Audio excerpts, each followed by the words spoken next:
کیونکہ قرآن مجید میں بھی آتا ہے وَقَدِّمُوا لِأَنفُسِكُمْ، اپنے نفسوں کے لیے آگے بھیجو. کیا چیز؟ یعنی اولاد پیدا کرو جو تمہارے بعد تمہاری وارث ہو، اور آگے بھیجو سے مراد یہ ہے کہ تمہارے لیے صدقہ جاریہ بنے، تمہارے نیک اعمال میں اضافے کا ذریعہ بنے. کیونکہ بچے ماں باپ کے لیے جنت میں داخلے کا ذریعہ ہیں. یہ ذمہ داری کیوں قبول کریں، کیوں بوجھ اٹھائیں، کیوں تکلیفیں اٹھائیں، کیوں مشقتیں کریں، کیوں پیدا کریں، کیوں دودھ پلائیں، کیوں انگلی پکڑ کے چلنا سکھائیں، کیوں ان کے ناک صاف کریں اور کیوں ان کی نیپی صاف کریں. وائے، ہمیں کیا ملے گا؟ یہ تو بڑے ہو کر پتہ نہیں ہمیں پوچھیں گے بھی یا نہیں. تو پہلی بات یاد رکھیے، جب بھی پریشانی ہونے لگے، جب بھی بچے ستائیں، تو سوچئے یہ جنت میں جانے کا ذریعہ ہے. حدیث میں آتا ہے نبی صلی اللہ علیہ وسلم نے فرمایا کسی مسلمان کے اگر 3 بچے مر جائیں، یعنی زندہ رہے تو اور فائدہ، اور اگر پیدا کر کے وہ فوت بھی ہو گئے، کیونکہ بعض اوقات ایسا ہوتا ہے نا کہ بعض عورتیں جو ہے وہ کنٹین نہیں کر پاتی حمل کو یا پریگنینسی کو، تو پھر بہت ڈپریشن میں جاتی ہیں، یا عورت کے اوپر بہت سخت ترین وقت آتا ہے اس کے بعد. اس میں یہ ہے کہ اگر کسی عورت کا بچہ پیٹ میں فوت ہو جائے یا پیدا ہونے کے بعد فوت ہو جائے، ابھی بچہ ہی ہے، بلوغت کو نہیں پہنچا، تو اللہ تعالیٰ اس رحمت کے نتیجے میں جو ان بچوں سے رکھتا ہے اس مسلمان کو بھی جنت میں داخل کر دے گا. تو بچے چھوٹے ہوں یا بڑے، پیدا ہو جائیں یا پیدا ہونے سے پہلے، ان کا وجود میں آنا ہی والدین کے لیے باعث رحمت ہو جاتا ہے، اور وہ ان کی آخرت کی کامیابی کا ذریعہ بنتے ہیں. وقتی طور پر ان کو دیکھ کے ہم خوش ہوتے ہیں، انجوائے کرتے ہیں، اور ان سے امیدیں لگا لیتے ہیں کہ یہ بڑا ہو کر ہمارا سہارا بنے گی. سب باتیں ایک طرف ہیں، یہ وقتی ہیں. اصل فائدہ کب ہے کہ وہ ہمارے لیے چھوٹے اگر فوت ہو گئے تو جنت میں جانے کا ذریعہ بنے، اور اگر ہمارے بعد دنیا میں ہیں تو ایسے نیک کام کریں جو ہمارے لیے صدقہ جاریہ بنے. نبی صلی اللہ علیہ وسلم نے فرمایا جب کسی آدمی کا بچہ فوت ہو جاتا ہے تو اللہ تعالیٰ فرشتوں سے فرماتا ہے کیا تم نے میرے بندے کے بچے کی روح قبض کر لی؟ وہ عرض کرتے ہیں کہ ہاں. اللہ تعالیٰ فرماتے ہیں کیا تم نے اس کے دل کا پھل ٹکڑا قبض کر لیا؟ وہ عرض کرتے ہیں ہاں. پھر اللہ تعالیٰ پوچھتے ہیں میرے بندے نے کیا کہا؟ فرشتے عرض کرتے ہیں اس نے تیری تعریف کی اور انا للہ و انا الیہ راجعون پڑھا. تو اللہ تعالیٰ فرماتے ہیں کہ میرے بندے کے لیے جنت میں ایک گھر بناؤ اور اس کا نام بیت الحمد رکھو. یعنی اگر بچے زندہ ہیں تو بھی، اور اگر فوت ہو جائے اور انسان صبر کرے تو اس بچے کے جانے پر ایسا محل انسان کو ملے گا کہ جس کا نام بیت الحمد ہے. ہم تعریف کو کہتے ہیں نا کہ ایسا گھر جس کو دیکھتے سب تعریف کرنے لگے، ایسا گھر وہاں انسان کو ملے گا. دنیا میں آپ دیکھیے کہ آپ کئی گھروں کے پاس سے گزرتے ہیں تو آپ ایک دم کہتے ہیں کیا خوبصورت گھر ہے، کتنا زبردست ڈیزائن ہے، اور بعضوں کا تو رک جاتے ہیں، بعضوں کا تصویر اتارنے لگتے ہیں، بعضوں کا دیکھ کے انجوائے کرتے ہیں، تمنا کرتے ہیں ہمارا بھی ایسا گھر ہو. لیکن اللہ تعالیٰ زندگی میں مختلف امتحان لا کر ایک بڑی نعمت سے انسان کو نوازتا ہے، اس لیے اس کی قدر کرنی چاہیے.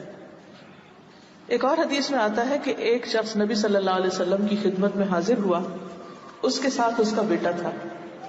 آپ نے اس شخص سے پوچھا کہ کیا تم اس سے محبت کرتے ہو اپنے بچے سے؟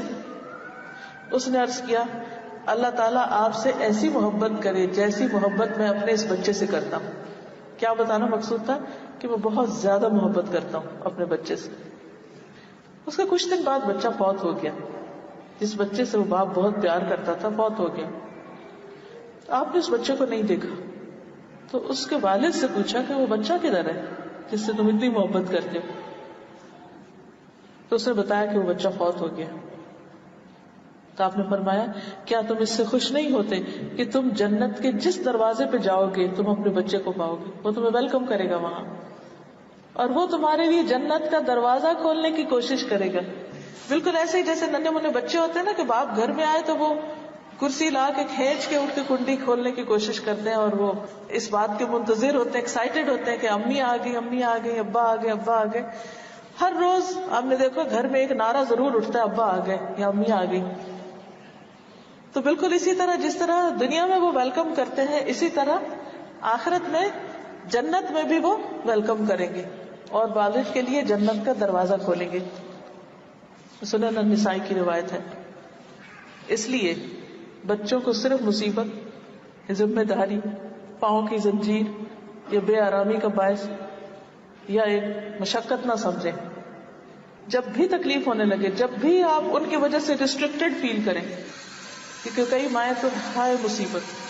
کئی عورتوں کو میں نے دیکھا ہے پریگنینسی ہوتے ہی غمگین ہو جاتی ہیں، پریشان ہوتی ہیں جب ایک اور مصیبت آنے لگی. یہ سوچ نہیں ہونی چاہیے. یہ اللہ کی ایک امانت ہے جس کے لیے اللہ نے آپ کو چنا ہے. حتیٰ کہ اگر اسپیشل بچہ بھی ہے، کیونکہ بعض بچے تو خوبصورت ہنستے کھیلتے ہوتے ہیں، لیکن بعض بچے اسپیشل ہوتے ہیں، ہینڈی کیپ بچے جن کو کہتے ہیں ہم، معذور بچے ہوتے ہیں. اب اس کا تو کسی کو پتہ چل جائے تو ماں باپ کو رو رو کے برا حال ہو جاتا ہے. ان کی پریشانی کا عالم تو دیکھا نہیں جاتا. obviously پریشانی ہوتی ہے تو خوشی کی بات تو نہیں ہوتی، لیکن اس پر بھی پازیٹو رہنا چاہیے اور یہ سوچنا چاہیے کہ اچھا اللہ نے اس خاص بچے کی خدمت کے لیے ہمیں چنا، یہ اللہ کا فیصلہ ہے. اس نے اوروں کو دوسری طرح کے بچے دیے اور مجھے اس طرح کا خاص بچہ دیا.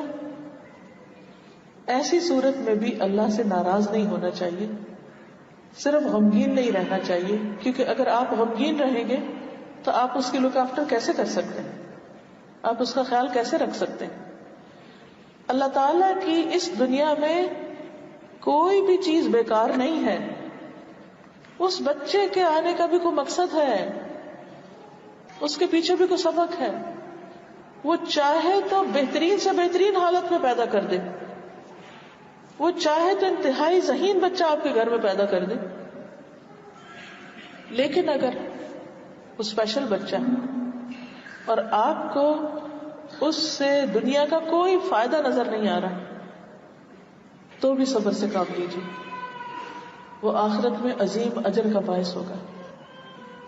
بچوں کو پالنا تو ویسے ہی باعث اجر ہے، لیکن خاص بچوں کو پالنا کئی گنا زیادہ باعث اجر ہے، کیونکہ آپ نے ان کو صرف دیا ہے، ان سے آپ کو ملا کچھ نہیں، لیکن ان کے ذریعے اللہ نے معلوم نہیں کس کی ہدایت، کس کے شکرانے اور کس خاص مقصد کے لیے اس کو آپ کے ہاں پیدا کیا.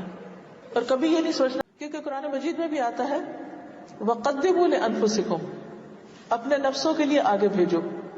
کیا چیز؟ یعنی اولاد پیدا کرو جو تمہارے بعد تمہاری وارث ہو، اور آگے بھیجو سے مراد یہ ہے کہ تمہارے لیے صدقہ جاریہ بنے، تمہارے نیک اعمال میں اضافے کا ذریعہ بنے. کیونکہ بچے ماں باپ کے لیے جنت میں داخلے کا ذریعہ ہیں. یہ ذمہ داری کیوں قبول کریں، کیوں بوجھ اٹھائیں، کیوں تکلیفیں اٹھائیں، کیوں مشقتیں کریں، کیوں پیدا کریں، کیوں دودھ پلائیں، کیوں انگلی پکڑ کے چلنا سکھائیں، کیوں ان کے ناک صاف کریں اور کیوں ان کی نیپی صاف کریں. وائے، ہمیں کیا ملے گا؟ یہ تو بڑے ہو کر پتہ نہیں ہمیں پوچھیں گے بھی یا نہیں. تو پہلی بات یاد رکھیے، جب بھی پریشانی ہونے لگے، جب بھی بچے ستائیں تو سوچئے یہ جنت میں جانے کا ذریعہ ہے. حدیث میں آتا ہے نبی صلی اللہ علیہ وسلم نے فرمایا کسی مسلمان کے اگر 3 بچے مر جائیں، یعنی زندہ رہے تو اور فائدہ، اور اگر پیدا کر کے وہ فوت بھی ہو گئے، کیونکہ بعض اوقات ایسا ہوتا ہے نا کہ بعض عورتیں جو ہے وہ کنٹین نہیں کر پاتی حمل کو یا پریگنینسی کو، تو پھر بہت ڈپریشن میں جاتی ہیں، یا عورت کے اوپر بہت سخت ترین وقت آتا ہے اس کے بعد.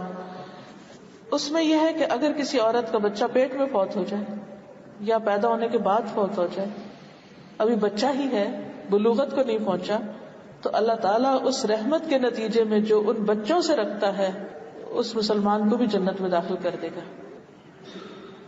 تو بچے چھوٹے ہوں یا بڑے، پیدا ہو جائیں یا پیدا ہونے سے پہلے، ان کا وجود میں آنا ہی والدین کے لیے باعث رحمت ہو جاتا ہے اور وہ ان کی آخرت کی کامیابی کا ذریعہ بنتے ہیں.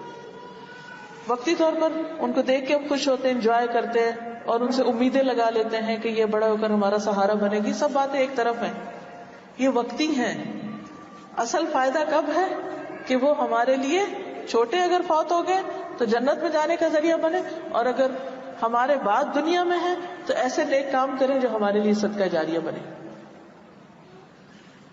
نبی صلی اللہ علیہ وسلم نے فرمایا جب کسی آدمی کا بچہ فوت ہو جاتا ہے تو اللہ تعالیٰ فرشتوں سے فرماتا ہے کیا تم نے میرے بندے کے بچے کی روح قبض کر لی؟ وہ عرض کرتے ہیں کہ ہاں. اللہ تعالیٰ فرماتے ہیں کیا تم نے اس کے دل کا پھل ٹکڑا قبض کر لیا؟ وہ عرض کرتے ہیں ہاں. پھر اللہ تعالیٰ پوچھتے ہیں میرے بندے نے کیا کہا؟ فرشتے عرض کرتے ہیں اس نے تیری تعریف کی اور انا للہ و انا الیہ راجعون پڑھا. تو اللہ تعالیٰ فرماتے ہیں کہ میرے بندے کے لیے جنت میں ایک گھر بناؤ اور اس کا نام بیت الحمد رکھو. یعنی اگر بچے زندہ ہیں تو بھی، اور اگر فوت ہو جائے اور انسان صبر کرے تو اس بچے کے جانے پر ایسا محل انسان کو ملے گا کہ جس کا نام بیت الحمد ہے. ہم تعریف کو کہتے ہیں نا کہ ایسا گھر جس کو دیکھتے سب تعریف کرنے لگے، ایسا گھر وہاں انسان کو ملے گا. دنیا میں آپ دیکھیے کہ آپ کئی گھروں کے پاس سے گزرتے ہیں تو آپ ایک دم کہتے ہیں کیا خوبصورت گھر ہے، کتنا زبردست ڈیزائن ہے. اور بعضوں کا تو رک جاتے ہیں، بعضوں کا تصویر اتارنے لگتے ہیں، بعضوں کا دیکھ کے انجوائے کرتے ہیں، تمنا کرتے ہیں ہمارا بھی ایسا گھر ہو. لیکن اللہ تعالیٰ زندگی میں مختلف امتحان لا کر ایک بڑی نعمت سے انسان کو نوازتا ہے، اس لیے اس کی قدر کرنی چاہیے. ایک اور حدیث میں آتا ہے کہ ایک شخص نبی صلی اللہ علیہ وسلم کی خدمت میں حاضر ہوا، اس کے ساتھ اس کا بیٹا تھا. آپ نے اس شخص سے پوچھا کہ کیا تم اس سے محبت کرتے ہو اپنے بچے سے؟ اس نے عرض کیا اللہ تعالیٰ آپ سے ایسی محبت کرے جیسی محبت میں اپنے اس بچے سے کرتا ہوں. کیا بتانا مقصود تھا؟ کہ میں بہت زیادہ محبت کرتا ہوں اپنے بچے سے. اس کا کچھ دن بعد بچہ فوت ہو گیا. جس بچے سے وہ باپ بہت پیار کرتا تھا فوت ہو گیا. آپ نے اس بچے کو نہیں دیکھا تو اس کے والد سے پوچھا کہ وہ بچہ کدھر ہے جس سے تم اتنی محبت کرتے ہو؟ تو اس نے بتایا کہ وہ بچہ فوت ہو گیا.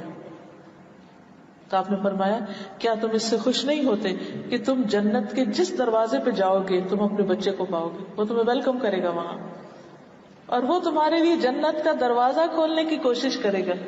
بالکل ایسے ہی جیسے ننھے منھے بچے ہوتے ہیں نا کہ باپ گھر میں آئے تو وہ کرسی لا کے کھینچ کے اٹھ کے کنڈی کھولنے کی کوشش کرتے ہیں، اور وہ اس بات کے منتظر ہوتے ہیں، ایکسائٹیڈ ہوتے ہیں کہ امی آ گئی، امی آ گئی، ابا آ گئے، ابا آ گئے. ہر روز آپ نے دیکھو گھر میں ایک نعرہ ضرور اٹھتا ہے ابا آ گئے یا امی آ گئی. تو بالکل اسی طرح جس طرح دنیا میں وہ ویلکم کرتے ہیں، اسی طرح آخرت میں جنت میں بھی وہ ویلکم کریں گے اور والد کے لیے جنت کا دروازہ کھولیں گے. سنن النسائی کی روایت ہے. اس لیے بچوں کو صرف مصیبت، ذمہ داری، پاؤں کی زنجیر یا بے آرامی کا باعث یا ایک مشقت نہ سمجھیں. جب بھی تکلیف ہونے لگے، جب بھی آپ ان کی وجہ سے ریسٹرکٹیڈ فیل کریں، کیونکہ کئی مائیں تو ہائے مصیبت. کئی عورتوں کو میں نے دیکھا پریگنینسی ہوتے ہی غمگین ہو جاتی ہیں، پریشان ہوتی ہیں جب ایک اور مصیبت آنے لگی. یہ سوچ نہیں ہونی چاہیے. یہ اللہ کی ایک امانت ہے جس کے لیے اللہ نے آپ کو چنا ہے. حتیٰ کہ اگر اسپیشل بچہ بھی ہے، کیونکہ بعض بچے تو خوبصورت ہنستے کھیلتے ہوتے ہیں، لیکن بعض بچے اسپیشل ہوتے ہیں، ہینڈی کیپ بچے جن کو کہتے ہیں ہم، معذور بچے ہوتے ہیں. اب اس کا تو کسی کو پتہ چل جائے تو ماں باپ کو رو رو کے برا حال ہو جاتا ہے. ان کی پریشانی کا عالم تو دیکھا نہیں جاتا. obviously پریشانی ہوتی ہے، تو خوشی کی بات تو نہیں ہوتی، لیکن اس پر بھی پازیٹو رہنا چاہیے اور یہ سوچنا چاہیے کہ اچھا اللہ نے اس خاص بچے کی خدمت کے لیے ہمیں چنا.